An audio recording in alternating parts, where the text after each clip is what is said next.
monograf yang saya pernah kasih itu awal saya belajar dari situ, belajar baca bukunya dan eh, kerjain gitu. Ya, yang ini loh, ada kan? Ini monograf pendekatan holistik Stan Maximus sang pengagum iman terhadap penafsiran kitab suci, satu perjalanan diabasis kan? Diabasis ini perjalanan menuju teosis. Nah, ini yang saya ajak kalian. Ada penafsiran kitab sucinya, tapi mengajak kita menuju teosis. Seringkali kita terlupa ya. Yang penting kitab sucinya. Nah, kitanya sendiri nggak diajak, tertinggal. Nah, ini yang kita mau coba pasti. Ya. Oke. Nah, sekarang kita lihat ya lewat kelas ini, kamu mulai langkah pertama pilih teksnya dulu. Apa ini teksnya? Ya kan? Saya udah suruh itu. Teksnya apa? Udah dapat belum? Ya, nanti sebelum selesai kelas saya pastikan ya. Maksudnya oke, lanjut ya hari ini nanti ya di akhir kelas. Kemudian terjemahan literal selesai sekaligus analisis filologinya, sintaksnya. Ambil kata-kata kuncinya ya. Bagaimana cara menjelaskan kata kuncinya? Nah, saya share di grup ya. Ini kamu nanti bisa baca.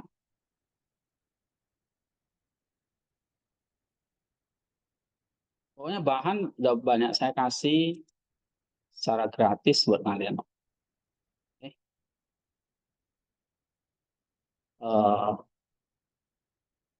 Ini masih di WordPress.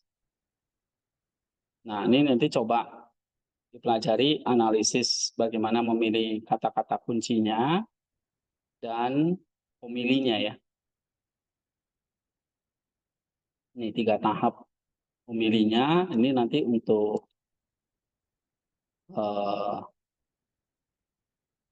mengerjakan homilinya dan kriteria memilih ini kata filologi yang mau dianalisanya. Nah, ini dia.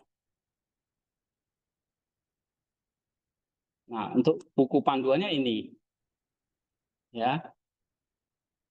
Dan kalau kalian pilih kitab kejadian ya, ambil komentari kitab kejadian ACCS itu. Tahu kan? Yang misalnya kalau ini Genesis, misalnya kalian mau ambil dari kitab Genesis, ini Ancient Christian Commentary.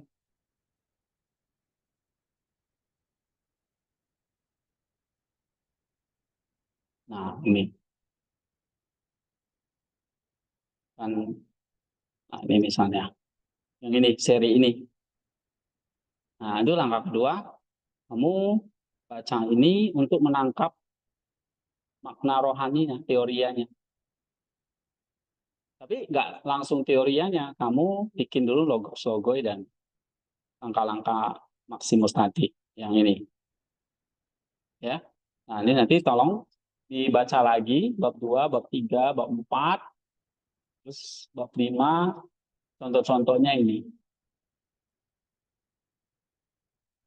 Gitu. Nah, jadi sepanjang kuliah itu kamu akan lihat di mana nih contoh-contohnya. Nah, dari situ tapi ya kamu harus praksis ya, praktikkan. Oke. Jadi ini tolong dibaca lagi. Ini kan udah kita bahas ya. Tuh di awal-awal kan. Yang Kristus sebagai sang logos, logos sebagai prinsip ilahi dalam ciptaan dan kitab suci ini kan udah kita baca nih, ya kan? Nah, kamu lupa ya kamu baca lagi. Sambil kamu nanti cicil, kerjakan. Nih, caranya udah pilih teks, mulai terjemahkan literal, filologinya, lalu buat langkah ketiga. Terus ini berurut ya, cuma pendahuluan nanti terakhir. Terus langsung pendahuluan dulu. Kamu mulai dari langkah 2, 3, sampai nanti 11. 12 ya, homili. Nah, setelah itu baru kamu kerjakan yang pendahulu. Nah, ini papernya. Tugas akhirnya nih, ujiannya ini. Ya. Nah, kemarin yang kalau kamu mau ambil yang terserah sih ya, bisa kitab hakim-hakim, cari aja narasi-narasi yang menarik.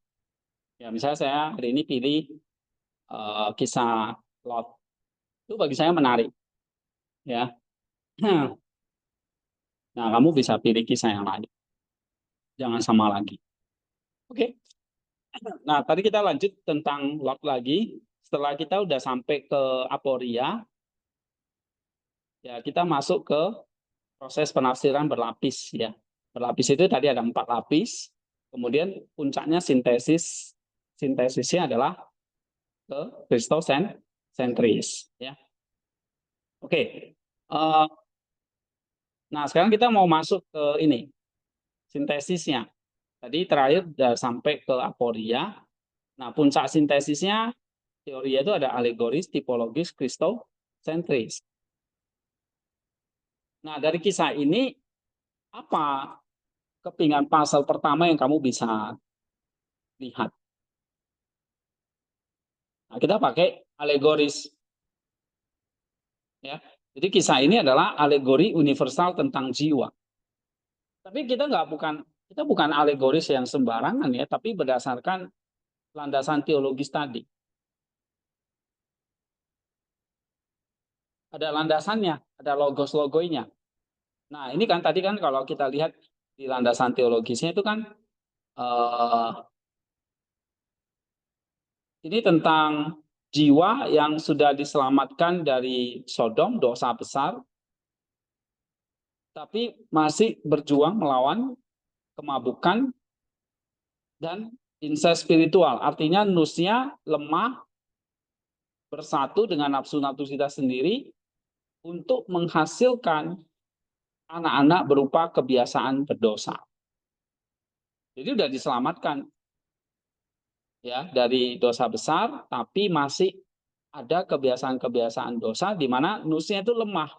Dia bersatu dengan nafsu. Nah, ini satu kepingan pasal yang kita bisa lihat. Ya, ini adalah kisah tentang manusia nih, jiwa manusia secara universal. Semua gitu. Nggak hanya Lot aja, kita juga. Makanya kamu gak heran teman-temanmu itu kan. Udah diajarin itu tingkat 1. Tentang kekudusan. Diajarin tentang apa itu hawa nafsu. Ya, tapi tetap aja akal budi mereka lemah. Ya, terus mereka lemah bersatu, masih bersatu dengan nafsu mereka. Nah, sintesis tipologisnya, Lot ini tipe dari kemanusiaan diselamatkan tapi masih lemah. Ya, nah ini satu kegagalan di gua itu adalah antitipe dari kegagalan Adam di taman. Ya, nah, gambaran kegagalan Adam lagi ini terjadi. Keduanya terjadi ketika akal budi gagal untuk taat. Tapi secara paradoks, masuknya Rut orang Moab keturunan Lot di dalam sisilah Kristus ini adalah satu gambaran tipe itu gambaran dari rahmat Allah yang tak terduga. Rahmat yang mampu mengalahkan dosa. Dia mampu mengambil buah dari dosa dan mencangkokkannya ke dalam pohon keselamatan. Nah, ini dia. Oke, jadi antitipe dari kegagalan Adam, tapi juga melihat Rut masuk ke dalam keturunan Moab, ini adalah tipe dari rahmat Allah yang tak terduga. Nah, itu tipologisnya, ya. Jadi tadi kan kita beritahu di landasan teologis di atas, ini rahmat Allah mengalahkan dosa.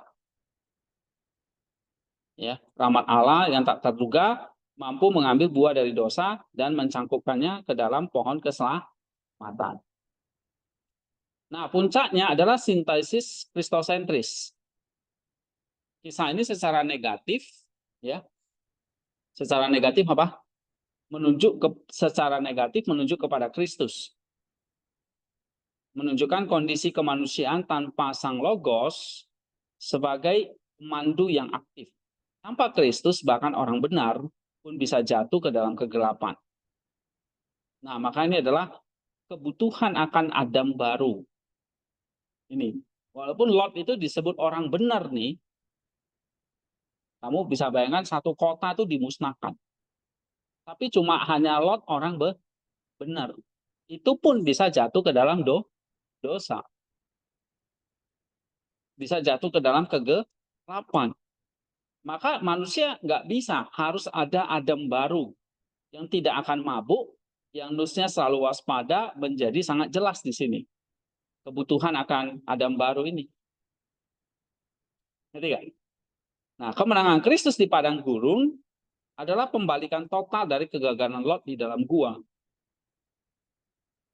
Jadi kita lihatnya dari kacamata kristosentris ini adalah apa? Kondisi kemanusiaan tanpa Sang Logos itu nggak bisa. Walaupun contoh kasus tadi Lot ini, walaupun dia orang benar, dia tetap jatuh ke dalam kegelapan. Nah, inilah di sini kebutuhan akan Adam baru yang tidak akan mabuk ya, seperti Lot tadi, atau Nusa yang selalu waspada. Ini menjadi sangat jelas di sini. Nah, ini yang kamu akan temukan di sini. Ya, kebutuhan akan Adam baru, terus ini adalah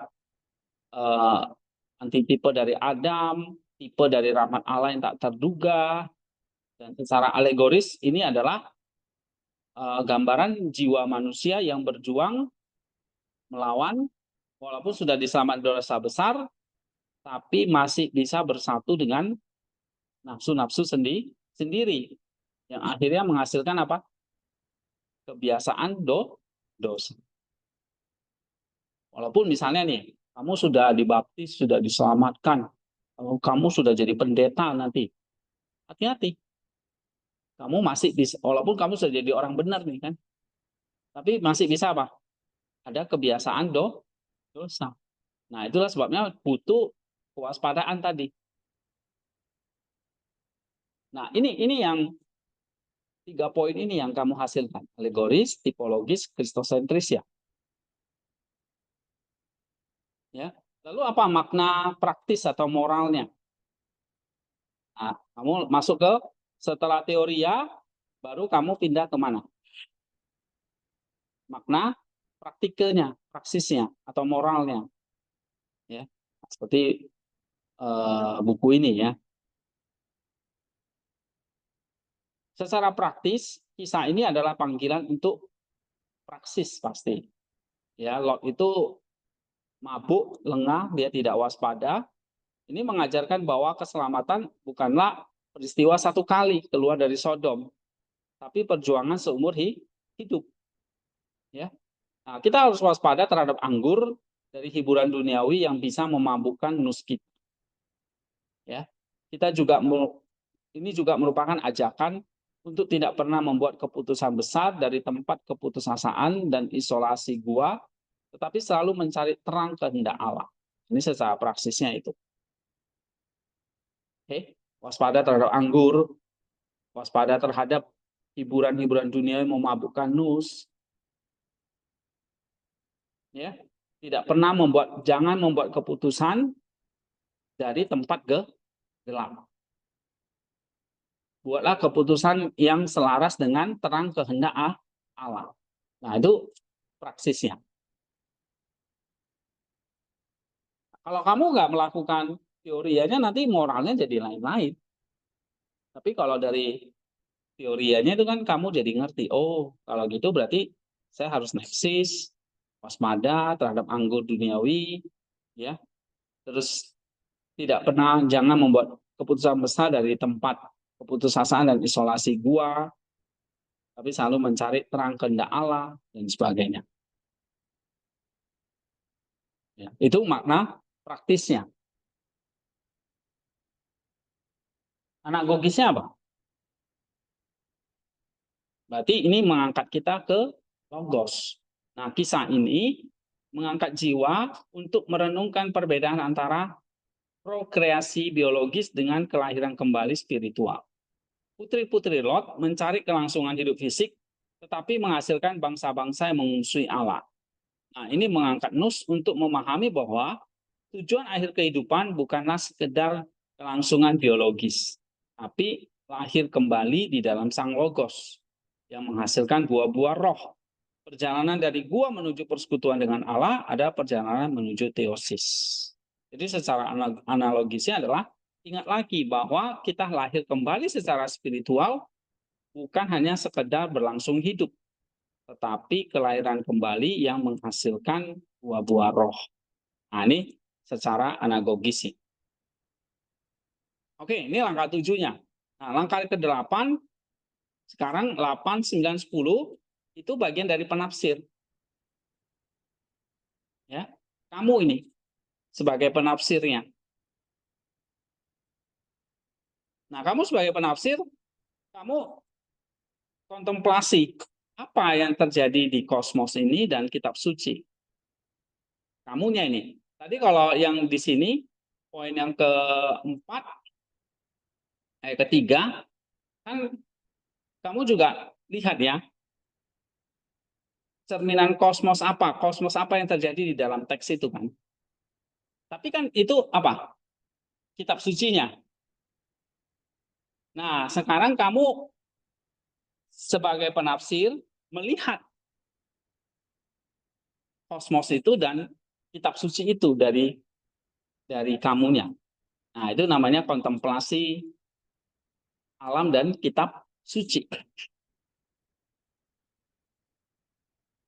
Ya.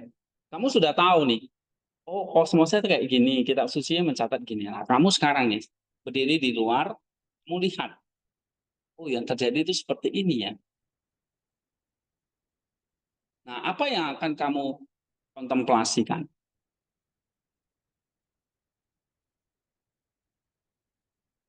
Ya, coba baca Arisna. Saat melihat gua yang gelap di sisi gunung atau kitab alam, penafsir merenungkan gua isolasi tempat gua tinggal. Dia melihat bagaimana kegelapan gua. Nggak kelihatan. Hmm? Kamu geser nggak sinyal. Dia melihat bagaimana kegelapan gua menghalangi cahaya dan kehidupan, sama seperti isolasi spiritual menghalangi rahmat dan hikmat ilahi. Dia melihat anggur yang bisa memberi sukacita, tetapi juga bisa memabukkan, sebuah logos alamiah yang mencerminkan sifat ganda dari hal-hal kendali yang bisa digunakan untuk kebaikan atau keburukan. Iya. Nah, sekarang point of view-nya penafsir. Penafsir akan apa yang terjadi di awal? Oh, gua isolasi tempat Lot tinggal, ya kan? Lot itu melihat bagaimana penafsir ini ya. Penafsir melihat bagaimana kegelapan gua alami cahaya.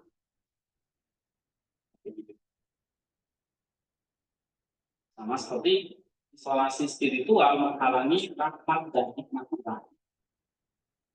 Nah, kita juga akan melihat ini, anggur bisa memberi sukacita, tapi juga bisa memabuk. Ya, satu logos alamiah yang mencerminkan sifat ganda dari hal-hal indrawi. Hal-hal indrawi, kalau kita pakai dengan benar, bisa memberi manfaat. Tapi berlebihan, bisa jadi celaka. Seperti uang, anggur, harta, itu bisa dipakai untuk kebaikan. Tapi juga bisa apa? Nah, kamu merenungkan itu gitu.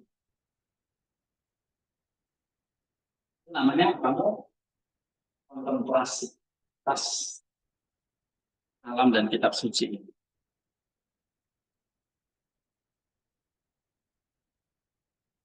Dari sisi kamunya ini sekarang. Ya, ini dari sisi apa?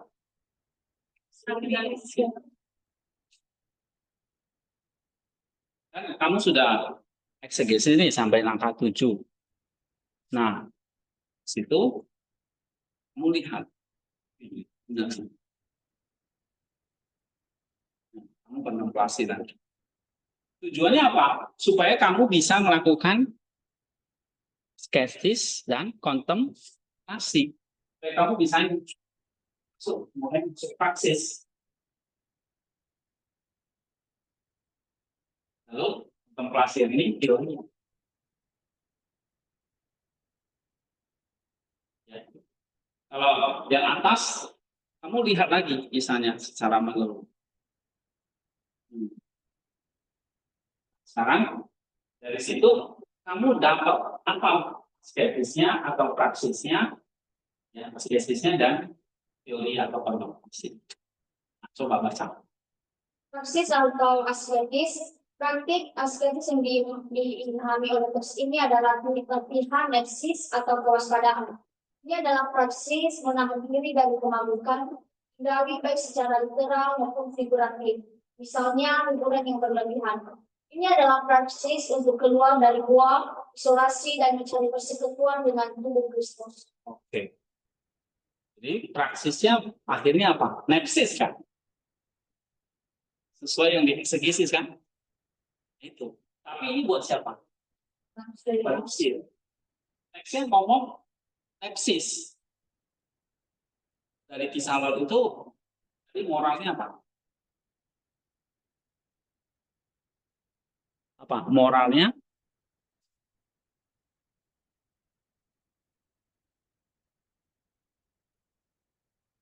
Ini. Praksis kewaspadaan. Itu teksnya yang ngomong. Nah, kamu sebagai penafsir berarti gimana?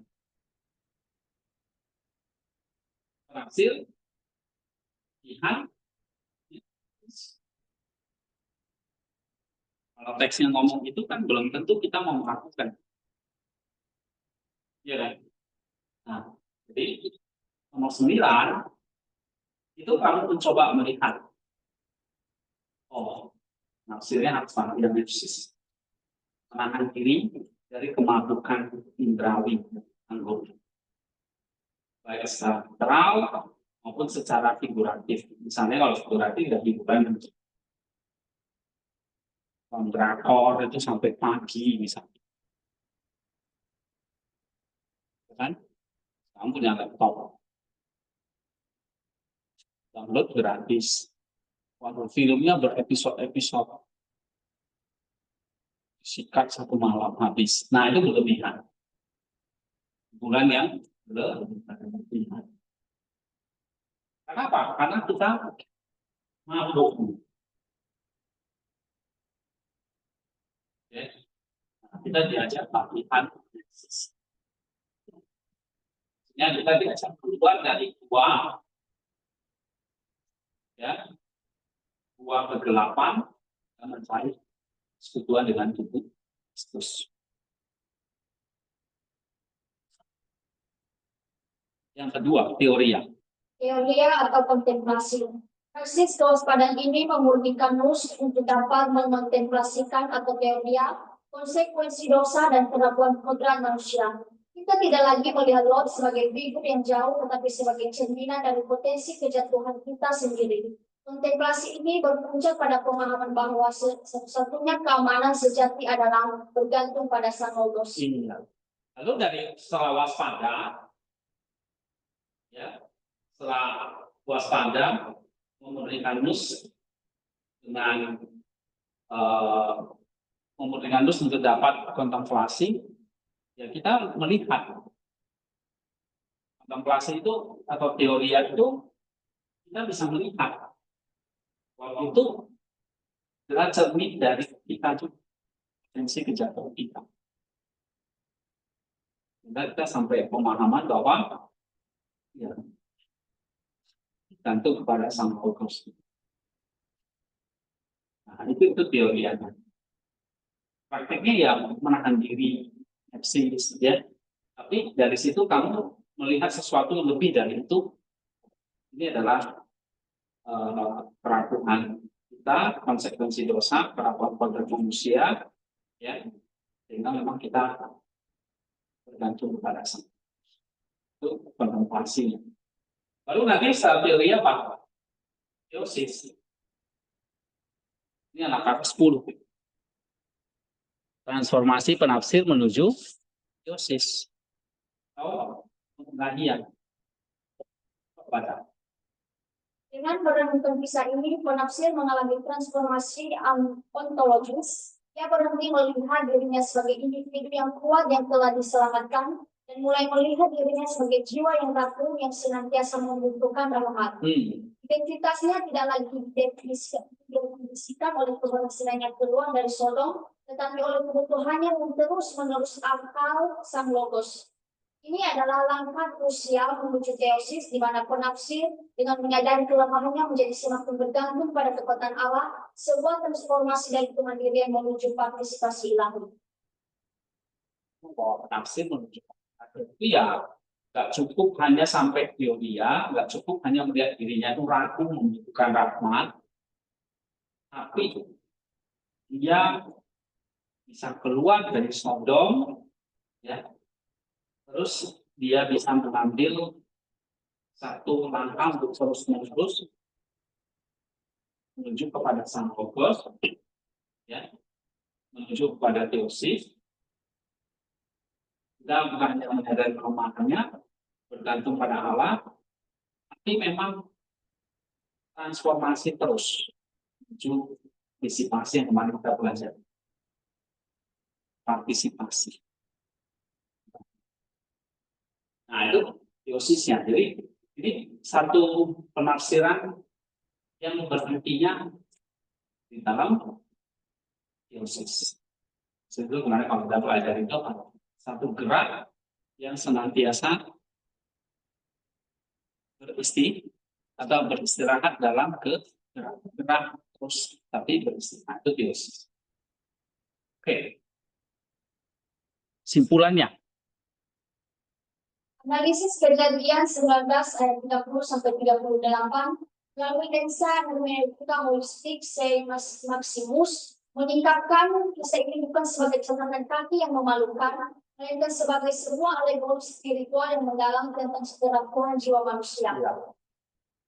Kisah ini berfungsi sebagai peringatan keras keselamatan dari penghakiman atau Sodom tidak secara otomatis menjamin kekudusan, tanpa kewaspadaan atau neksis dan ketergantungan pada bimbingan ilahi, nus atau akal budi dapat dengan mudah mabuk dan diperbudak kembali oleh nafsu. Nah, terus? Namun bahkan dari kegelapan ini secercah logos penebusan bersinar melalui masuknya keturunan Lot ke dalam silsilah Kristus, menunjukkan bahwa rahmat Allah dapat bekerja melalui jalan yang paling tak terduga sekalipun. Iya. Jadi dalam kesimpulan itu kamu merangkum poin-poin pentingnya di sini. Ya, apa saja kalau kita sudah pelajari hari ini? Kita belajar di holistik, ya. Tidak suci, tapi penafsir juga. Ya, tidak hanya mengenal sejarah doang, historia, tapi sampai teosis. Itu holistik namanya. Oke? Terus dari situ apa yang disingkapkan? Ini bukan kisah yang memalukan saja, tapi satu alegori kita tentang keraguan jiwa manusia di secara egois, ya.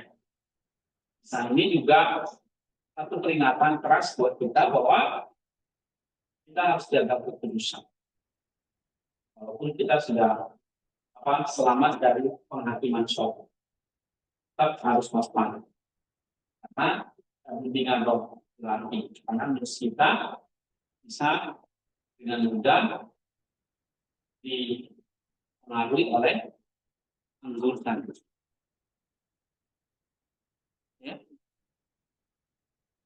Nah, kemudian kita juga lihat dari sini, dari kisah ini juga, dari kisah ke-8 ini juga ada secerca ya, harapan Logos itu masuk ke dalam keturunan, ke dalam silsilah Kristus. Nah, ini artinya rahmat Allah bisa bekerja mengalahkan orang yang tak terduga atau kelam sekali. Nah, ini kan poin-poin yang penting ya kan? Kamu bisa simpulkan. Oke, terus bagaimana kita lihat homilinya ya? Sekarang kamu lihat homili. Homili itu kan ada 3 hal penting kamu perhatikan di sini, 3 tahap ya.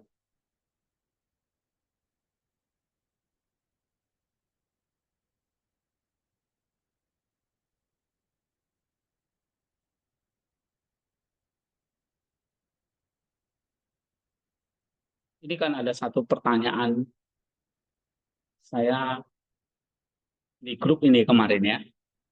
Coba. Apa yang Anda katakan, paling-paling mereka menunggu kapan doa pulang atau kasih persembahan dalam sebuah aporia atau kesulitan pastoral yang nyata. Yang seperti halnya aporia dalam teks, ini bukanlah sesuatu yang gembira, tapi melainkan sebuah pintu masuk untuk pemahaman yang lebih dalam. Nah, jadi ini ada satu ketegangan cara kedalaman teologis yang kita gali dengan realita pastoral di lapangan. Ya, gimana aku khotbahkan tentang masalah waktu itu memang nggak mudah. Kalau pada kedalaman teologisnya udah dalam ya kan, teori ini udah dapat ya. Tapi bagaimana ini menghadapi masalah di lapangan yang pastoral, yang praksis gitu. Ada yang mengatakan ya kalau kita khotbah ya udah mereka nggak sabar kapan doa si persembahan gitu kan.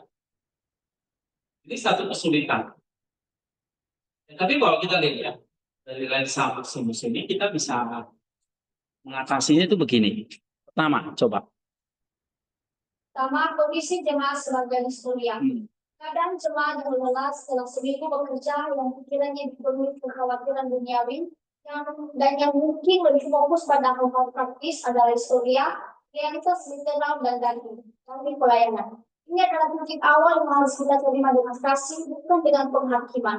Mereka berada dalam padang gurun kehidupan sehari-hari. Mereka sudah berada tempat kehidupan sehari-hari. Lalu datang ke gereja kan tentu kita nggak bisa khotbah lagi kayak mereka bahasa Yunani, bahasa yang sulit gitu. Nah, ya, kecuali kayak di kelas ini bisa. Apa itu diabasis, apa itu teoria, apa itu teosis. Nah, kalau jemaat yang nggak terbiasa, mereka akan bingung. Ya, mereka dalam kondisi yang memang mungkin sudah lelah bekerja. Pikirannya pasti. Sehingga mereka akan lebih fokus pada apa? Hal praktis. Ini realita ilahi, realitas ya, historia yang kita terima dari orang konsekuensi dari orang.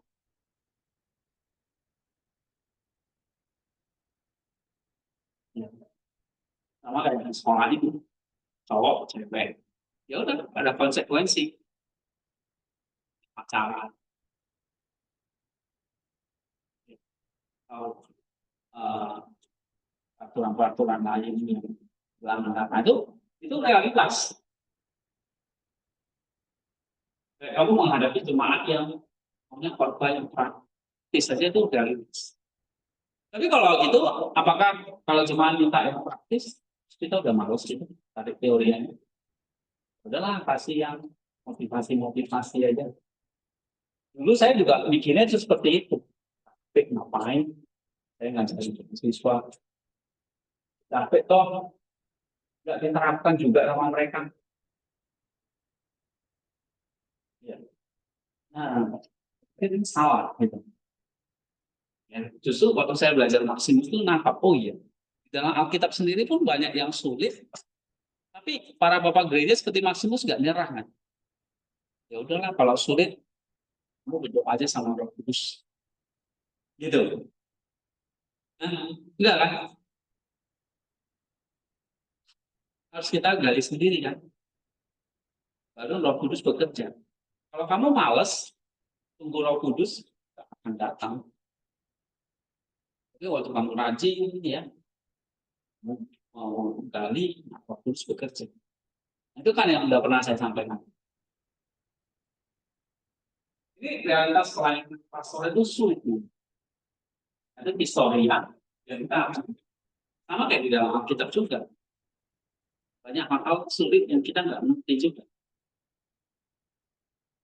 Ya.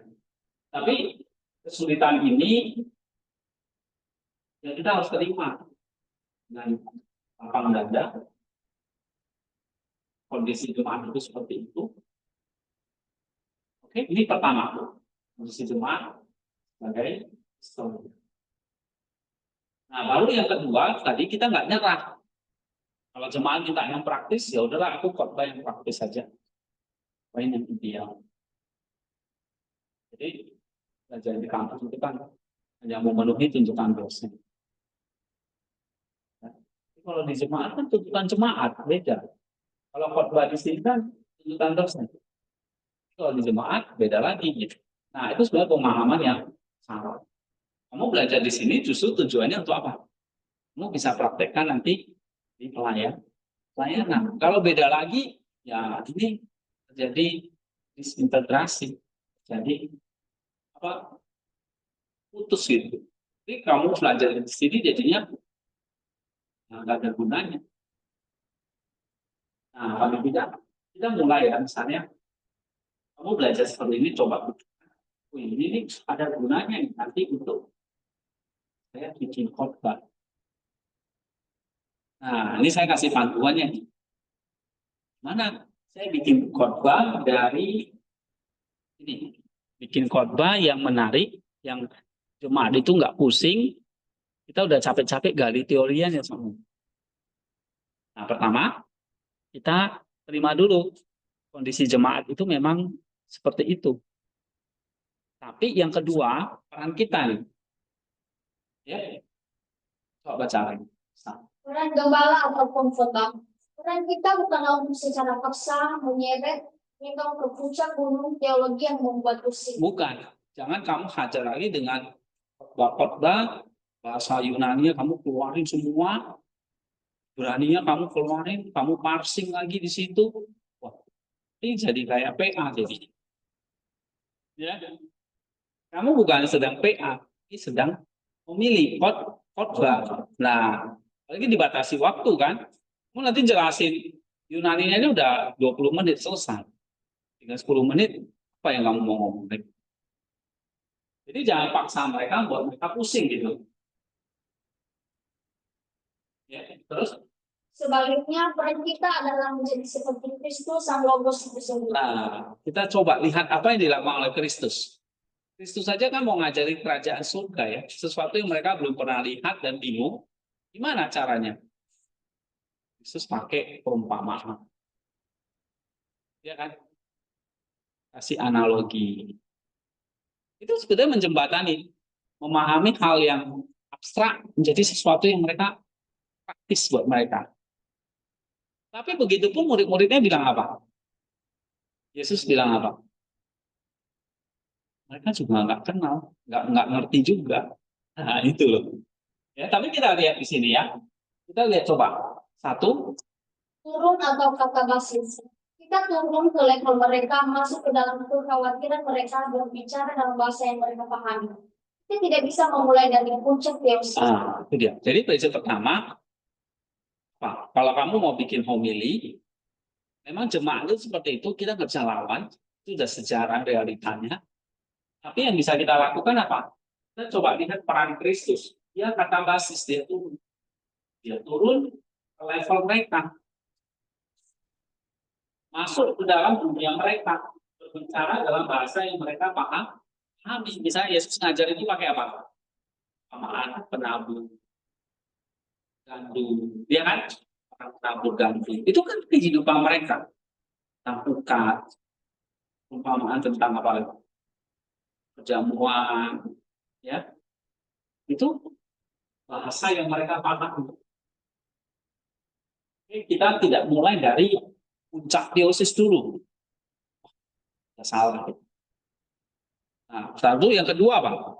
Menjadi jembatan. Hmm. Kita mengambil kebenaran teologis yang mendalam, misalnya Kristus merangkum silsilah kita dan menerjemahkannya menjadi sesuatu yang dapat dimakan dan diminum oleh jemaat menjadi roti dan air yang memberi kehidupan, bukan batu filsafat yang membebani. Iya, jadi kita bisa mengambil kebenaran teologis yang dalam, misalnya tentang silsilah Kristus, ya, dari Adam sampai Kristus.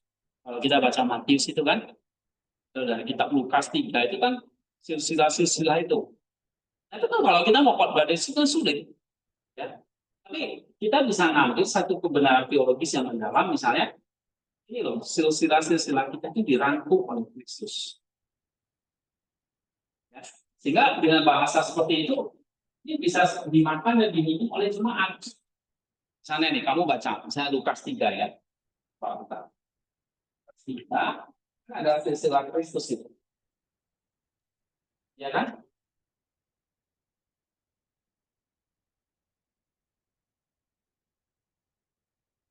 Lukas 3 ayat yang ke nah, silsilah Yesus 23 sampai 38. Ya kan? Nah, apa hubungannya misalnya anak Hesti, anak Hagai, anak Yosef, anak Yoda, anak Yohanan, anak Resa, anak kecil Babel, dan sebagainya. Dengan jemaat yang nggak ngerti juga mereka itu siapa-siapa. Nah, kita bisa pakai jembatan, kita ambil kebenaran teologisnya dalam, kita Kristus merangkum silsilah kita. Nah, jadi kan ini silsilah bukan silsilah orang Israel, ini silsilah kita loh. Ini apa? Kamu menerjemahkannya dari silsilah yang mereka nggak kenal. Jadi silsilah ini silsilah saya juga punya poin sama seperti Yesus. Nah, Kristus merangkum silsilah kita. Nah, ini kalau kamu bisa menerjemahkannya, kamu buat jadi sesuatu yang bisa dimakan atau diminum atau jadi roti akhir yang bisa memberi kehidupan. Bukan batu filsafat atau ajaran yang membebani atau yang membingungkan. Nah, itu maksudnya. Ya. Jadi pertama, kita mesti pakai bahasa mereka. Kalau ada hal-hal yang sulit, kita terjemahkan itu jadi satu kebenaran yang siap dimakan atau siap diminum untuk jemaat. Bukan bahasa teologis yang tinggi gitu. Ya, bukan puncak teosisnya. Oke, ini ya kondisi kita dan peran kita sebagai gembala atau sebagai pengkhotbah. Ya. Nah, baru sekarang kita masuk ke homilinya. Homili atau ini aja langsung ya. 3 tahap homili. Dalam pemikiran sinismus, dia basis secara harfiah berarti menyeberang atau melintasi. Ini adalah sebuah perjalanan spiritual, sebuah pendakian nus atau intelek atau hati. Dari satu level realitas ke level yang lebih tinggi, dari yang terlihat ke yang tak terlihat, dari huruf ke roh, dari yang diciptakan kepada sang pencipta. Nah, itu tadi ya. Kita sekarang mau pakai model dia basis untuk homili kita. Karena tadi kita asumsi itu dia basis. Kosmos itu dia basis. Maka homili kita juga harus dia basis. Dia basis itu apa? Kamu menyeberang, melintasi. Satu perjalanan spiritual, pendakian nus, intelek atau hati, dari satu level ke level yang tertinggi. Dari yang tidak terlihat, dari yang terlihat menjadi tak terlihat, dari huruf ke roh, ya kan? Dari yang diciptakan kepada sang logos sang pencipta. Jadi kamu khotbah membawa jemaat itu sampai itu dia basis. Jadi khotbah itu bukan tanpa motivasi, bukan sekedar kasih solusi, ya. Tapi mengajak jemaat itu melakukan satu perjalanan spiritual, traveling, ya, perjalanan. Nah, orang tuh suka traveling. Terus, jika kita menerapkan konsep ini pada homili, maka khotbah bukanlah sebuah pidato statis. Homili menjadi sebuah perjalanan terpandu. Pengkhotbah bertindak sebagai pemandu yang mengajak jemaat untuk menyeberang bersama-sama, melintasi jembatan dari dunia mereka yang konkret dan penuh kekhawatiran menuju perjumpaan dengan realitas ilahi yang hidup. Iya, Jadi kalau sehingga nanti kita khotbah bukan lagi satu pidato statis yang hanya cuma motivasi gitu ya. Tapi kita bertindak sebagai pemandu yang mengajak mereka untuk menyeberang bersama-sama, ya, melintasi jembatan dari dunia mereka yang memang real nyata ke yang penuh kekhawatiran juga, tapi ke perjumpaan dengan realitas ilahi yang hidup.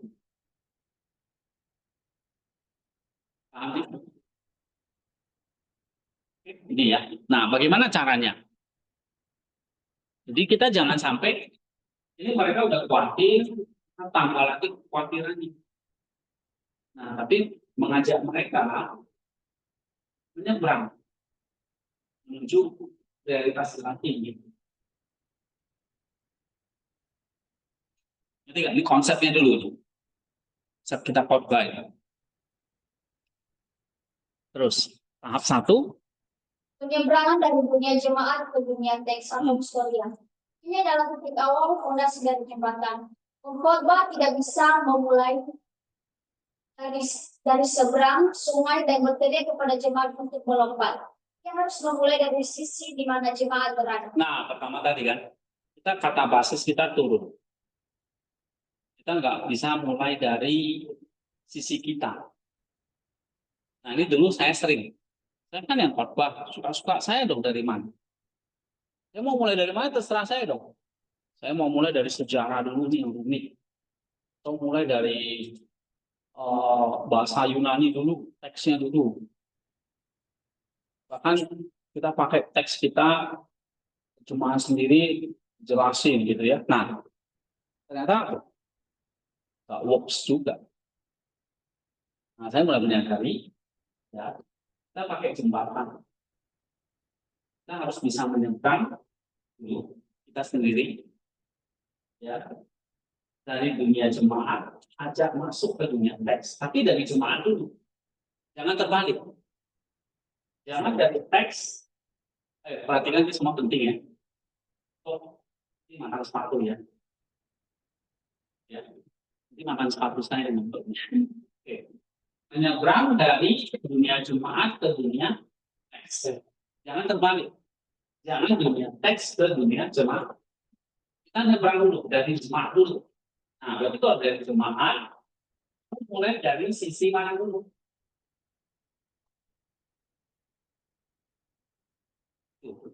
Kalau begitu mulai dari sisi jemaat dulu. Ya. Oke. Tujuannya apa? Menegaskan dan memvalidasi historia atau realitas literal kehidupan jemaat. Menunjukkan bahwa kita berbicara tentang mereka dan kepada Iya, mereka. itu. Apa dari jemaat? Supaya nanti ini membenarkan apa yang terjadi di Alkitab itu juga menjadi kehidupan jemaat. Jadi Alkitab itu berbicara relevan tentang mereka dan kepada mereka. Ya, nanti kita lihat contohnya. Nah, caranya gimana? Metodenya gini. Coba. Menyentuh realitas hidup. Khotbah dimulai dengan menyentuh pengalaman konkret jemaat. Nah, itu dia. Jadi kalau mulai dari jemaat, kasih pengalaman yang nyata dulu. Misalnya apa? Misalnya jika teksnya tentang silsilah, pengkhotbah bisa memulai dengan kita semua punya keluarga, ada yang kita banggakan, ada juga kisah-kisah yang rumit dan menyakitkan dalam silsilah kita, bukan? Ini adalah historia jemaat. Oke. Jadi kalau misalnya ya, kita mulai dari kita sentuh realitas hidup mereka. Misalnya kalau kita khotbah Lukas 3 tentang silsilah Yesus, kita jangan langsung cerita tentang logonya Yesus itu. Tapi mulai dari misalnya kita ngomong, ya kita semua punya keluarga. Dari keluarga kita mungkin ada yang kita banggakan, tapi ada juga kisah-kisah yang rumit, bahkan mungkin pernah menyakiti anggota keluarga kita, ada menyakiti kita. Nah, mulai dari kalimat itu loh. Oke, misalnya kalau tadi ini ya. Nah, tentang Lot ini. Coba baca. sangat suka dengan kisah penyelamatan Hmm. Daud menyelamatkan Goliat, Daniel selamat dari buah singa. Israel menyeberangi Laut Merah dan Lot diselamatkan dari api Sodom. Kita bersorak, kita merasa lega, kita berpikir akhirnya mereka aman. Nah, kita mulai dari kisah mereka, kan semua orang itu suka kisah superhero. Ya, Daud mengalahkan Goliat, Daniel selamat dari gua singa. Nah, dari menyentuh realitas konkret dulu yang dialami oleh jemaat. Ya, mungkin kamu nanti bisa nambahkan apa? Kita suka nonton film yang berakhir happy ending, ya kan? Orang jahatnya mati, orang benarnya menang, gitu kan? Nah, kita kasih realitas itu seperti itu. Kita akan bersorak, kita akan merasa lega, dan kita berpikir, wah, akhirnya aman, menang. Nah, baru kita nanti masuk ini. Coba kita baca ya. Jadi, langkah pertama, historia jemaat dulu. Ini penting. Baru kamu masuk dari jemaat kemana? Teks. Nah, baru yang kedua, menyajikan historia teksnya. Coba baca. Kemudian pengkhotbah menyajikan narasi kisah secara jelas dan gamblang. Yehuda yang turun dari keluarganya. Dia membuat keputusan yang buruk, yang mengingkari janjinya, ini adalah keluarga yang berantakan. Iya. Contoh misalnya Yehuda tadi ya, atau kita baru masuk ke narasi Alkitabnya. Misalnya ini tadi. Tetapi Alkitab, kita baru masuk nih kisah Lot.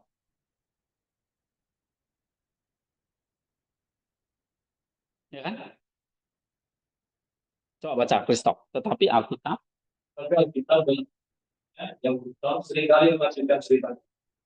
Dan kisah Lot setelah diselamatkan adalah salah satu yang paling gelap dalam kitab suci.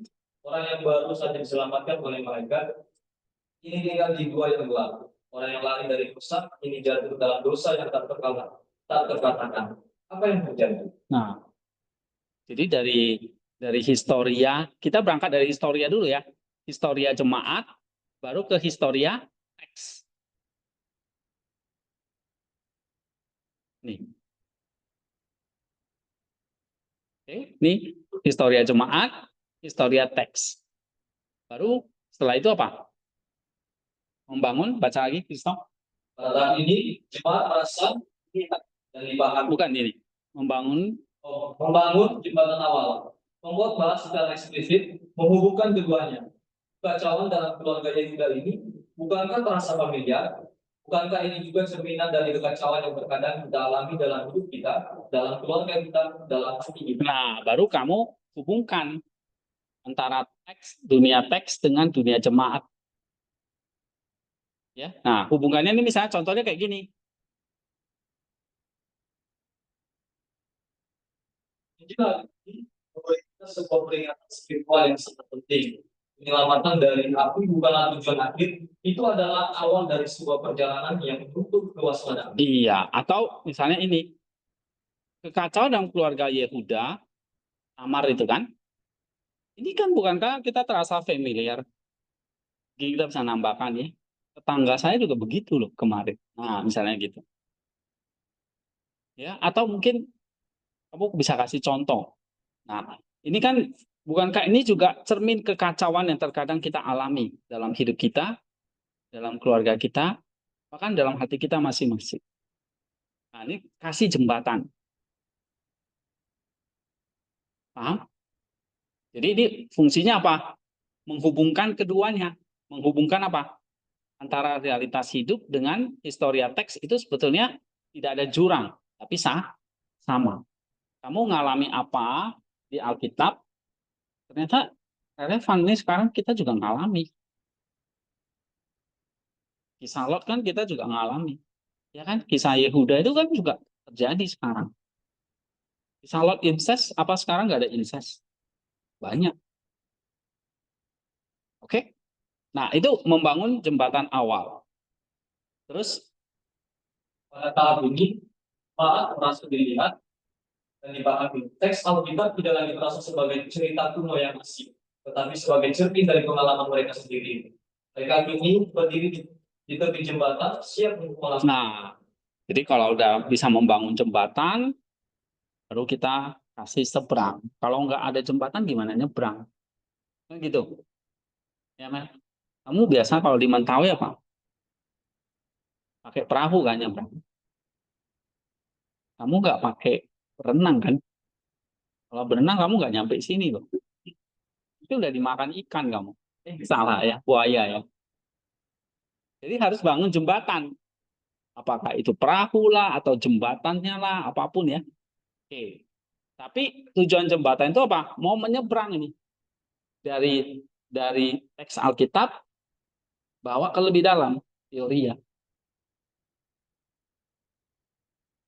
Ya, terus. Kedua, nyebrang dari ini adalah inti dari perjalanan.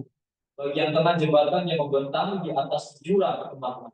Disinilah mahkota menyingkapkan logos atau makna ilahi yang tersembunyi di balik histori. Nah, baru nanti kamu masuk mulai itu. Kalau di homili kalian itu namanya apa? Hah? Apa? Tatsnitnya jembatannya kan? Ya kan? Tatsnitnya jembatannya. Tapi penyeberangan dari huruf ke roh itu mulai masuk ke poin-poinnya itu namanya apa? Hah? Iya, apalah istilahnya lah ya. Surprising truth-nya. Nah, surprising truth-nya kebenarannya ini adalah menyingkapkan apa? Logos yang tersembunyi di balik cerita tadi, story tadi. Oke, tujuannya Tujuan mengangkat nus atau pikiran dan hati jemaat dari sekadar melihat peristiwa menjadi melihat makna ilahi di dalam peristiwa tersebut. iya, jadi jangan cuma lihat ini sekedar peristiwa sejarah saja, tapi ada makna ilahi di dalam peristiwa tersebut. Nah, caranya gimana? Tadi mengajukan pertanyaan aporia. Nah, ini yang penting. Satu. Mengajukan pertanyaan sulit. Pembuat baru mengajukan pertanyaan-pertanyaan yang sulit, yang pertanyaan-pertanyaan sulit yang muncul dari teks. Tapi tunggu dulu, mengapa dari kekacauan ini justru lahir dan keturunan Sang Mesias? Bagaimana mungkin tindakan penipuan Tamar disebut lebih benar? Ini adalah aporia yang memicu rasa ingin tahu dan membuka pikiran untuk teori. Iya, kamu kasih pertanyaan aporia supaya orang itu, oh iya ya, kok Tamar ini kok bisa? Penipuan Tamar itu kok dianggap kayak benar gitu. Malah menjadi garis keturunan Mesias. Nah, ini kan membawa orang itu rasa ingin tahu. Kalau ini apa nih? Apa yang terjadi di sini loh? Ya, ada pertanyaan nggak di sini? Nah, ini kira-kira orang yang baru diselamatkan oleh malaikat ini tinggal di gua gelap. Orang yang lari dari dosa ini jatuh ke dalam dosa yang tak terkatakan. Sebetulnya apa yang terjadi sih? Kok Lot bisa orang benar jatuh ke dalam dosa? Apa yang terjadi? Ini satu pertanyaan yang membuat orang itu rasa ingin tahu. Nah, ada pertanyaan seperti itu di khotbah kalian. Saya lihat jarang ya. Ada nggak kemarin yang khotbah siapa? Ono Happy ya. Ada buat pertanyaan gitu di awal untuk mau masuk ke ini, mau nyebrang dari huruf ke roh itu kan pertama mengajukan pertanyaan. Ya. Nah, baru setelah itu apa? Menyingkapkan logos. Coba baca lagi. Menyingkapkan logos. Iya. Disinilah daging teologis disajikan. Pengkhotbah menyingkapkan bahwa di balik semua ini ada logos yang bekerja. Ini bukan tentang kehebatan Tamar atau kekuatan Yehuda, ini tentang kedaulatan rahmat Allah. Allah menunjukkan bahwa Ia tidak membutuhkan silsilah yang sempurna untuk bekerja. Ia masuk ke dalam silsilah kita yang rusak untuk menembusnya. Inilah sang logos, Kristus yang menjadi anak Adam, agar kita anak-anak Adam bisa menjadi anak-anak. Nah, ini jawabannya. Jadi setiap poin itu misalnya ada 3 poin ya. Kan berarti ada 3 logos yang kamu sampaikan kan. Nah, dimulai dari pertanyaan, terus kamu jawab. Nah, ini ya, mengajukan pertanyaan, terus menyingkapkan logos. Oke, contoh lain nih. Apa yang terjadi? Nah, kamu cerita. Coba baca. Tetapi Alkitab, Tapi Alkitab dalam kejujurannya seringkali melanjutkan ceritanya. Dan kisah Lot telah diselamatkan adalah salah satu yang paling gelap dalam kitab suci. Orang yang baru saja diselamatkan oleh malaikat, kini tinggal di gua yang gelap. Orang yang lari dari dosa, kini jatuh ke dalam dosa yang tak terkatakan. Apa yang terjadi? nah itu pertanyaan kan? Pertanyaan aporianya. Apa yang terjadi? Baru kamu masuk. Logosnya apa? Ini jawabannya. Injil hari ini memberi kita sebuah peringatan spiritual yang besar. Penyelamatan dari api bukanlah tujuan akhir. Itu adalah awal dari sebuah perjalanan yang menuntut kewaspadaan. Nah, itu logosnya yang disampaikan. Terus, Lot dan putri-putrinya selamat secara fisik, tapi jiwa mereka masih terluka. Mereka membawa trauma, ketakutan, dan keputusasaan. Mereka lari ke gua, isolasi, dan di dalam kegelapan gua itu, tanpa komunitas, tanpa bimbingan, tanpa harapan, ketika mereka menjadi bentuk, mereka berpikir, dunia sudah kiamat. Kita harus melakukan apapun untuk bertahan hidup. Akal budi mereka yang seharusnya menjadi penjaga jiwa dibuat mabuk oleh hantu keputusasaan. Dan ketika akal budi tertidur, dosa pun berpesta. nah, kamu sampaikan logosnya. Terus, Saudara-saudari, bukankah ini juga bahaya bagi kita? tanya lagi. Aporia lagi. Terus, pertanyaan lagi. Terus, Kita telah diselamatkan oleh Kristus dari Sodom, satu-satu kita. Kita telah dibaptis, kita telah diampuni. Tetapi apakah kita tetap waspada? Atau apakah kita setelah merasa aman, mundur ke gua kenyamanan kita, gua isolasi dari persekutuan, gua kemalasan rohani, gua di mana kita membiarkan akal budi kita mabuk oleh hiburan dunia, oleh kekhawatiran, oleh kesibukan. nah, lihat dunia teks, ini kan. Terus masuk ke dunia jemaat. Nah, kayak gitu caranya. Terus ada lagi yang ketiga. Momen pencerahan. Ini adalah jemaat tidak lagi melihat skandal, tapi rahmat. Mereka tidak lagi melihat kekacauan, tapi rencana ilahi. Terus mereka telah menyeberang dari pemahaman literal ke kontemplasi spiritual. Iya. Terus ada momen kasih, momen cerahnya, momen ahanya. Jadi kalau Yehuda dengan Tamar ini bukan lagi skandal, tapi ini ada rahmatnya. Tidak lagi kekacauan, tapi ada rencana ilahinya. Nus, berarti kalau kamu bisa sampai di situ, nah nus mereka sudah menyeberang ini. Dari literal ke spiritual. Ya, nah ini momen ahanya apa? Coba. Dan dalam dua itulah, logika kita menjadi repot. Kita mulai berkompromi, kita mulai membenarkan tindakan-tindakan yang kita tahu salah dengan alasan keadaan darurat. Dan dari sana lahirlah Moab dan Amon. Dalam hidup kita, kebiasaan-kebiasaan buruk dan buah-buah dosa yang pada akhirnya akan memusuhi iman kita. Nah ini masih ini ya, si menyingkapkan logos ya. Terus? Pesan hari ini bukanlah penghakiman, tetapi panggilan untuk bangun. Panggilan untuk eksis, waspadaan spiritual. Jangan biarkan akal budi Anda tertidur. Jagalah hatimu dengan doa. Tetaplah berada dalam perang persekutuan.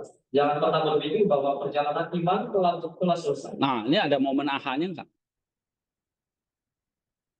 Coba momen ahanya mana?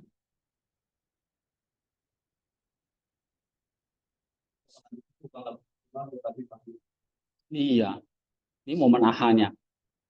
Ini adalah panggilan untuk nepsis kewaspadaan spiritual. Ini bukan panggilan untuk penghakiman. Ya, nanti kamu bisa baca yang lebih jelas ini. Contoh ini ya, Yehuda Tamar itu berarti kejadian 38 ya. Nah, kejadian 38 ini ada homilinya.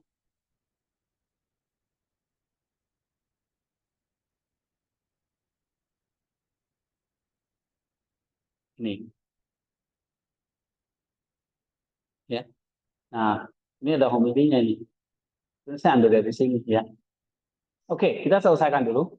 Jadi ada momen pencerahan ya, momen ahanya. Nah, momen ahanya itu kayak di sini dia.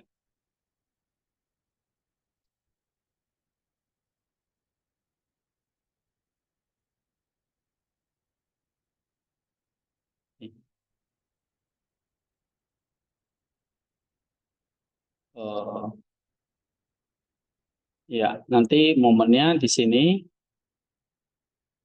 Nih, dari kerajaan inilah silsilah rusak ini Allah menenun satu mahakarya.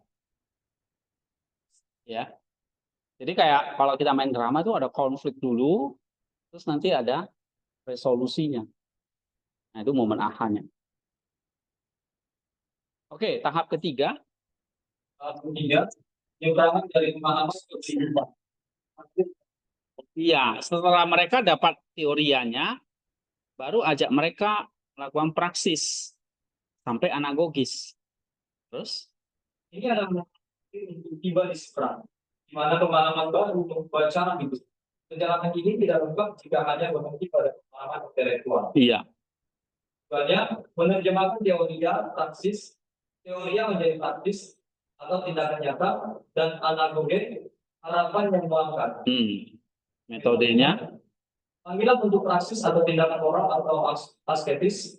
Pengkhotbah bertanya, jadi apa artinya ini bagi kita sekarang di sini? Panggilan ini harus konkret. Artinya, ketika Anda melihat silsilah keluarga Anda yang berantakan, jangan putus asa. Lihatlah itu sebagai tempat di mana rahmat Allah bisa bekerja. Artinya, ketika Anda berhadapan dengan kegagalan Anda sendiri, ingatlah yang tidak. Ada jalan untuk pertobatan. Artinya, marilah kita memikirkan iman seperti Tamar yang lambat akan kebenaran Allah. Ini adalah praksis. Iya, baru kasih ajakan mereka untuk melakukan satu tindakan moral. Jadi kalau dalam silsilah itu ada yang tidak bermoral, jangan putus asa. Inilah rahmat Allah bisa bekerja. Ada jalan pertobatan. Ya, tapi marilah kita memiliki iman seperti Tamar yang rapar akan kebenaran Allah. Nah, ini praksisnya. Oke? Kalau misalnya ini bisa juga seperti aplikasinya, ya. Terus? Tawarkan untuk diri, atau pelanggaran menuju teosis. Nah, ini yang seringkali kita lupa. Coba baca lagi. Khotbah ditutup dengan menganggap pada menuju tujuan akhir. Iya, itu dia. Kisah ini meyakinkan bahwa meyakinkan kita bahwa silsilah kita tidak berakhir dalam kegagalan. Karena Kristus telah masuk ke dalamnya. Silsilah kita ini berujung pada kebenaran, pada persekutuan dengan Allah. Kita sedang dalam perjalanan pulang. Kita sedang dalam perjalanan menuju teosis. Jadi semakin serupa dengan Dia yang telah merangkul kita. Iya. Ingatkan lagi. Angkat pandangan jemaat ke atas. Bahwa ini bukan soal kegagalan. Tapi Kristus telah masuk. Dia sudah silsilah kita sekarang sudah di ujung kekekalan, persekutuan dengan Allah. Jadi kasih pengangkatan, kasih pengharapan bahwa kita sedang dalam perjalanan pulang, misalnya. Ya, jadi kalau kamu misalnya baca ini,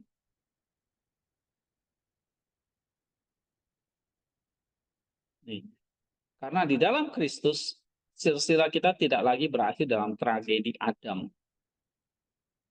tapi sudah dipulihkan untuk tujuan aslinya. Mari lagi melalui Dia kita anak-anak Adam yang hilang diangkat kembali menjadi anak-anak yang terkasih.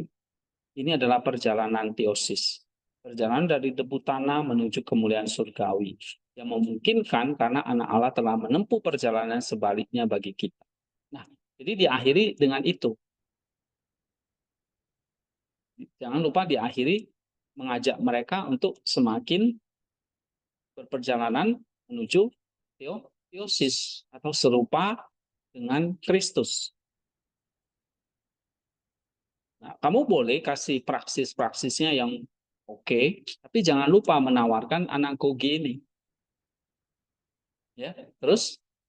Dengan demikian, Memilih sebagai media basis adalah sebuah proses organik yang secara aktif melibatkan jemaat. Ia menjemput mereka di mana mereka berada, membantu mereka melintas jembatan pemahaman spiritual, dan mengantar mereka pada sebuah tujuan yang transformasi. Nah, itu dia. Jemput mereka, pandu mereka melintasi jembatan, nyebrang. Jadi jangan cuma di dunia, tapi nyebrang dalam dunia spiritual. Di dunia itu historis kan, masuk ke dunia spiritual. Nah, nanti di dunia spiritual mereka melihat ada harapan di dalam Kristus. Nangkep gak ini? Ya, memandu mereka memahami jembatan pemahaman spiritual, lalu mengantar mereka sampai tujuan. Jadi udah nyebrang nih, terus mereka bisa tiba sampai tujuan. Tapi kalau belum nyebrang, di depannya ada jurang, ada sungai yang besar, gimana mereka nyampe tujuan? Nah, tugas kita kasih jalan. Ini ada jembatan nih, mau nyebrang dulu, baru kamu bisa sampai tujuan.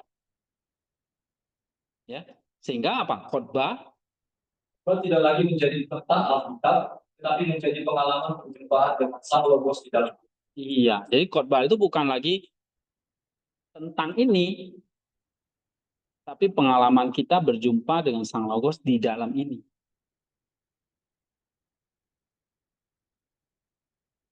Nah, ini yang saya ingin bangun mindset kita sebagai seorang pengkhotbah. Ya, ini 3 langkah yang mungkin praktis buat kalian. Pertama, menyeberang dulu dari dunia jemaat ke dunia teks. Ini aspek historia penting. Terus menyeberang dari huruf ke roh, teoria, baru dari pemahaman ke kehidupan praktis, dan terakhir anagogis. Nah, misalnya tadi ini contohnya. Ya. Contoh ini misalnya. Nah, kamu bisa baca ini contoh ini. Coba ya. Kalau ini apa tadi?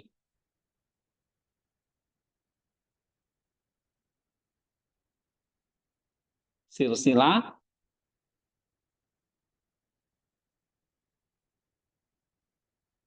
nih, Yehuda dan Tamar ini.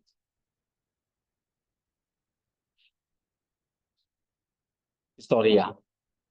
Terus hari ini enggak, ini historia jemaat ya kan? Terus apa relevansi cerita kuno ini bagi hidup saya di abad 21? Oke, terus hari ini kita kejadian mengundang kita untuk berhenti, untuk tidak melompati bagian ini. Karena di dalam daftar nama yang tampak berantakan itu tersembunyi salah satu pesan Injil yang paling pribadi dan transformatif. Nah, kalau ini berarti ada di mana? Ini masuk menyajikan historia teksnya. Ya. Terus perhatikan Yehuda. Ia turun, menjauh dari keluarganya, menjauh dari panggilannya. Ia menikahi perempuan asing, anak-anaknya jangan. Ia meningkari janjinya. Ia adalah gambaran kita semua ketika kita turun dari jalan Tuhan. Lalu ada Tamar, seorang janda tanpa harapan, dikhianati. Ia adalah gambaran jiwa yang haus. Nah, ini masih ini, ya. Historia teksnya ya kan? Oke. Terus dari sinilah. Dari sinilah Injil bersinar paling penting. Nah, kasih pengharapannya. Ada momen ahanya. Poin selesai. Nanti poin kedua, kamu ajak lagi, nyebrang lagi. Oke? Terus? Pesan untuk kita, pesan untuk kita, silsilah Anda, silsilah saya, dengan semua kegagalan dan cabang yang patah, tidak mendiskualifikasi kita dari rahmat Allah. Justru sebaliknya, Allah secara khusus memilih untuk masuk ke dalam sejarah manusia yang berantakan untuk menunjukkan bahwa keselamatannya bukan untuk mereka yang sempurna, tetapi untuk mereka yang membutuhkan. Nah, selalu gitu. Apa yang terjadi? Teks Sekarang relevan nih untuk jemaat. Jadi kayak main jembatan aja gitu. Sentuh realitasnya, ya. Nah ini kasih eh, sudah, baru singkapkan logosnya, kasih momen pencerahannya. Ya, coba nanti mungkin nanti kamu bisa baca-baca aja nih ya, banyak contoh-contoh pemilihnya. Mungkin ada homili yang tidak persis seperti ini, tapi paling tidak prinsipnya ada ya. Ada penyeberangannya dari cerita historia dulu yang menyentuh realitas hidup jemaat. Kemudian sajikan historia teksnya, dari situ bangun jembatan awal, nah, baru dari situ nanti kamu masuk poin-poin kebenarannya. Logos 1, logos 2, logos 3. Tapi waktu kamu menjelaskan logos 1, logos 2, logos 3, kasih pertanyaan yang membawa orang itu mau. Nah, waktu kamu menyingkapkan logos itu kan kamu cerita logosnya apa, relevansi dengan jemaatnya apa, kasih momen pencerahannya. Nah, momen pencerahannya itu kayak gini tadi. Nih, misalnya teologi logos yang pertama kan ini ya. Yehuda, dia turun. Nih. Lalu ada Tamar. Tamar itu apa? Gambaran jiwa yang haus akan keadilan dan kehidupan. Nah, ini kan logos. Ya. Nah, kamu kasih momen ahanya. Gitu.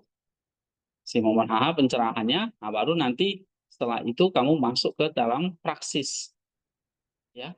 Praksisnya apa? Misalnya nih, eh, pesan untuk kita nih. Nah, ini praksisnya. Oke, ada praksis, tapi masuk ke mana? Logis. Nah, dari praksis, oh ya kita nggak hanya praksis saja, tapi jangan lupa ini ada perjalanan menuju teosis. Gitu. Nah, udah sampai teosis sudah selesai. Ya. Nah, ini memang mungkin memberi gambaran ya buat kalian tuh. Tuh nanti kamu menjelaskan poin-poinnya itu nggak bingung gitu. Ya, jadi kayak tahap 1 itu pendahuluannya, tahap 2 itu berarti isi poin-poin khotbahnya kan. Nah, tahap 2 ini. Baru nanti kesimpulannya aplikasi dan anagogis penutupnya tahap 3-nya. Jadi simpel. Pendahuluan, bangun jembatan, setelah nyebrang, ajak mereka berperjalanan. Nah, itu di poin-poin teologisnya atau logosnya. Baru sampai bawa mereka ke aplikasi dan teosis. Nah, udah gitu. Oke, sampai di sini.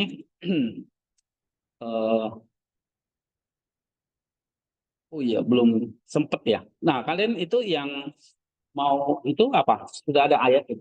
Krisna apa?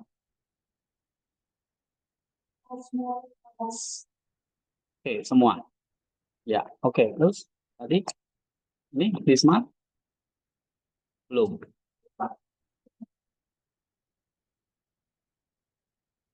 Hakim-hakim 9. Oh, tentang apa itu? Itu menarik hakim-hakim. Abimelek. Iya, boleh. Terus tentang ah, oke. Pasal berapa? Ayat berapa? Tentang itu kan ayat bah semua ya, pasal 7 semua. Oke, boleh kalau sanggup ya. Ayatnya lumayan banyak. Tapi menarik ini ya, tentang ayat bah ini. Kok kan kayak membumi hanguskan ya. Itu hanya keluarga Nuh yang selamat kan dan binatang juga. Ini menarik. Terus oke, tentang apa itu? Yakub. Oh ya, oke, that's good. Itu menarik ya. Ini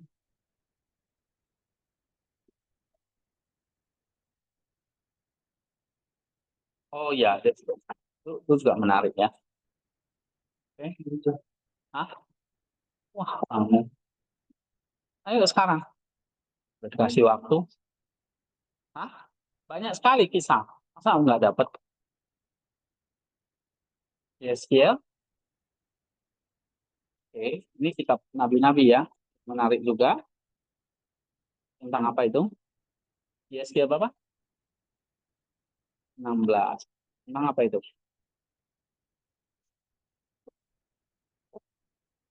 Tentang apa? Yeskiel 16. Hah? Tuh, ayatnya apa? Ayat 16, 53. Hah?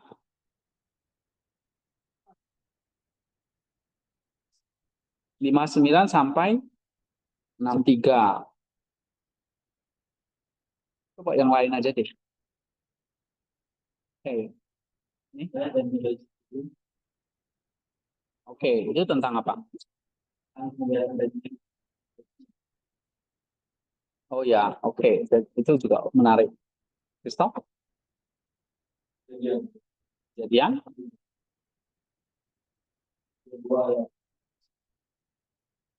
dua-dua. Tentang apa itu? Oh, 32. Ayat 22. Pergumulan Yakub dengan Allah. Oke, ya itu juga menarik ya. Terus ya, Bilangan pasal 11 ayat bilangan 11. tentang apa itu? Hah? Bilangan pasal 11 ayat 11. Tentang apa?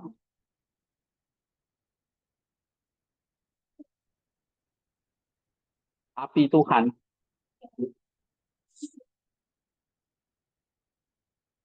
Oke.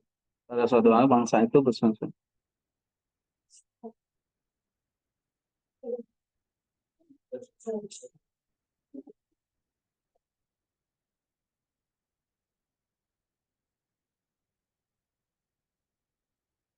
Ya, pasal 11, 1 dan 3, api Tuhan. Oke, terus Raja-raja pasal 11 sampai 20. 1 Raja-Raja. Tentang apa itu? Oke. Ayat berapa tadi? Oke. Hikmat Salomo ya. Oke, itu juga menarik misalnya. Yang Masya, tentang apa? Menara Babel. Oke, ini juga menarik. Terus, mana nih cowok-cowok? Ah,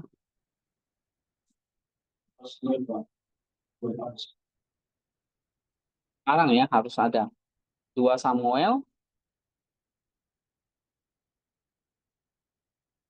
tentang apa itu? Oh, 2 Samuel berapa itu? 13 ya. Amon dan Tamar. Yaitu dari ayat 1 sampai 22 itu panjang. Ya, tapi ini juga cerita yang menarik ya. Amon dan Tamar. Oke, nih, Risman.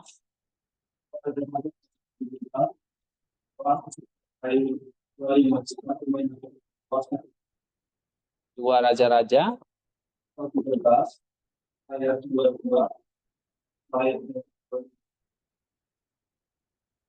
Oke, tentang apa itu?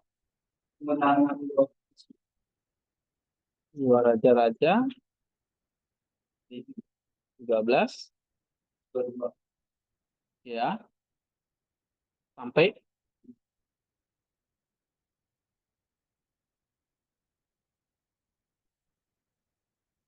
kemenangan Yoas atas Aram. Yang lain deh nggak menarik tuh. Banyak kisah yang menarik dulu. Nih, Nenong cepat.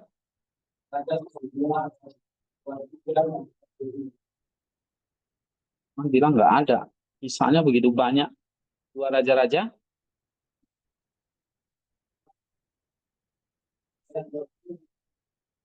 Pasal berapa? Elia naik ke surga. Atau ini aja lah. Elisa menyehatkan air. Ini kisah ayat berapa?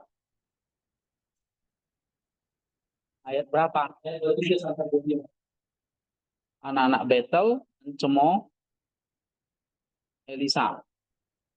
Enggak, kamu ini aja. Elia naik ke surga. Pasal 2.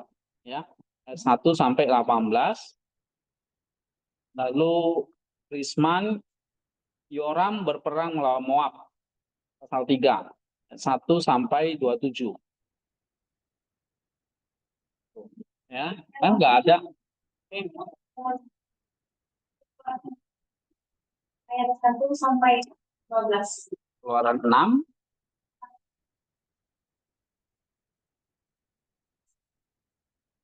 Ya, boleh. Pengutusan Musa. Ya. Oh, kamu apa?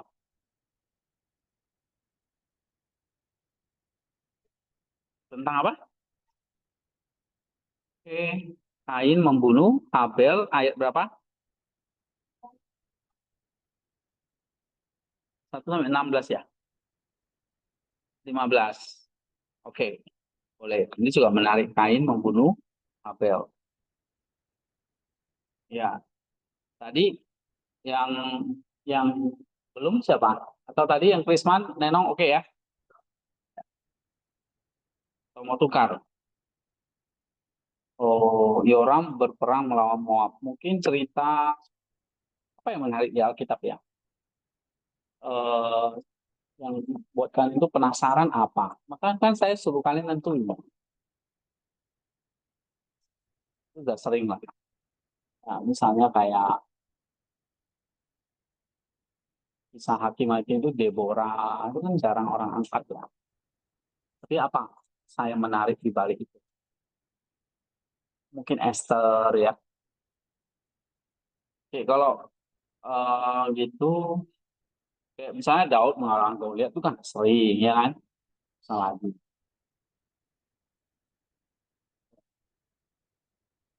Mungkin bisa, ya mungkin bisa raja-raja ya, juga menarik. Atau eh, ya udahlah, kalau nggak ada itu ya. Kita doa dulu.